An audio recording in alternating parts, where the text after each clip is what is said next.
What do you talk about off the top of your head for your business to supersize and to grow, or to save, or to nurture, or to create, or to build, or do whatever for your business? Sharon Horne-Ellstrom here, and our idiom today is off the top of your head.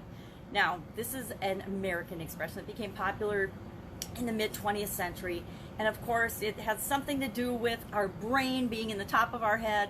And so when we talk off the top of our head, it's like we're talking right out of our brain, and we do that with topics that are of interest or exciting, or that we're curious about, things we know a lot about.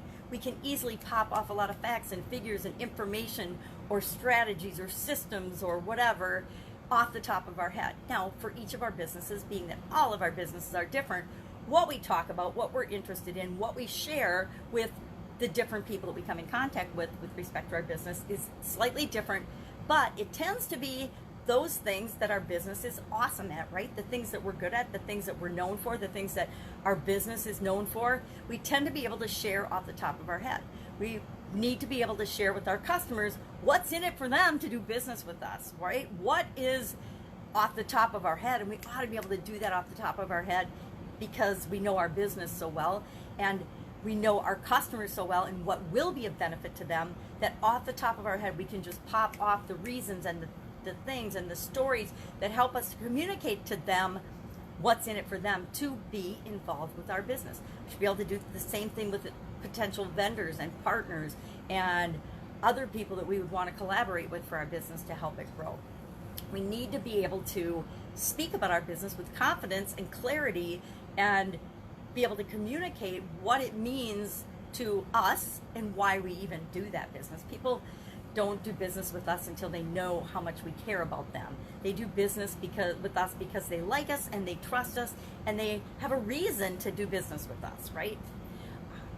I don't know about you, but in my life there's always been at least one person that is that professor, that person that knows everything. You can ask them a question about any topic and they can, off the top of their head, just spew out information about that topic almost ad nauseum, right? I've got a relative like that. Actually, I've had several relatives like that through the generations. There seems to be one in each generation, at least in my family, where they just know a little bit about absolutely everything. And it's really fascinating because they're fun people to talk to, right? It's really interesting to ask somebody a question and know that you can ask them any question. My grandfather was like that. He was my dad's dad. He was a very well-read man. And when we were in high school, my sisters and I, he would come and stay with our family for about 3 weeks over Christmas time and write out all these Christmas cards. And during that time, we didn't have to bring home our school books or our history books because he knew so much about the topics we were studying, about history, because he actually been there for some of the history, some of the American history during the wartime and things. And he could tell us stories that brought history to life for us. And it was all, out of his memory, off the top of his head. And so it's fun to know people like that. It's fun to be a leader like that people know they can come to you, and anything with respect to your business, your area of expertise, what your business does for people, that they can come to you and you can give them an answer off the top of your head. And okay, we don't all know all the answers to everything, right? And when we don't, we just say, hey, I don't know, but I will find out for you.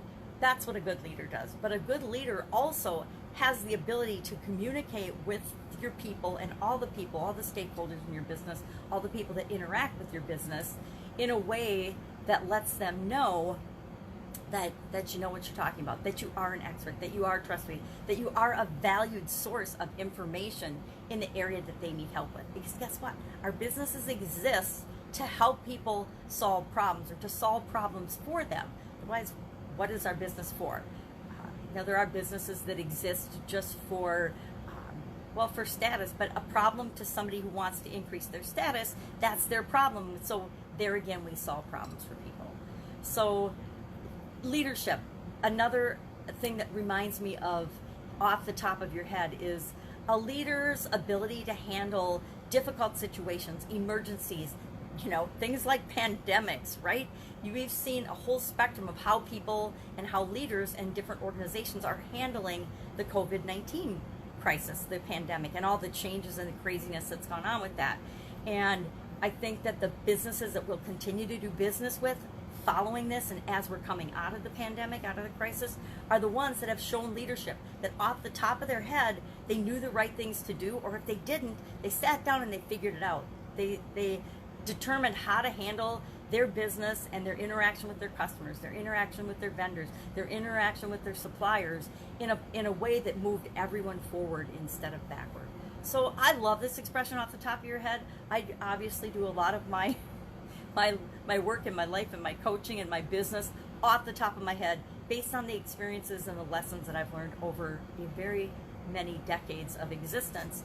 And it works for me for a lot of personal reasons. But how well do you think that you communicate off the top of your head? How well do you think you communicate and lead people through challenges in your organization? It's just a question to ask ourselves today. As we go into the weekend, have an absolutely amazing day. I will, of course, be with you with another interesting idiom, what it means, where did it come from, and how can you apply it to your business tomorrow and the next day and the next day. Have an absolutely amazing day. If I can help you in any way, if you have a story about this particular idiom, share in the comments below so that we can all learn from one another. Take care, and I will be with you tomorrow.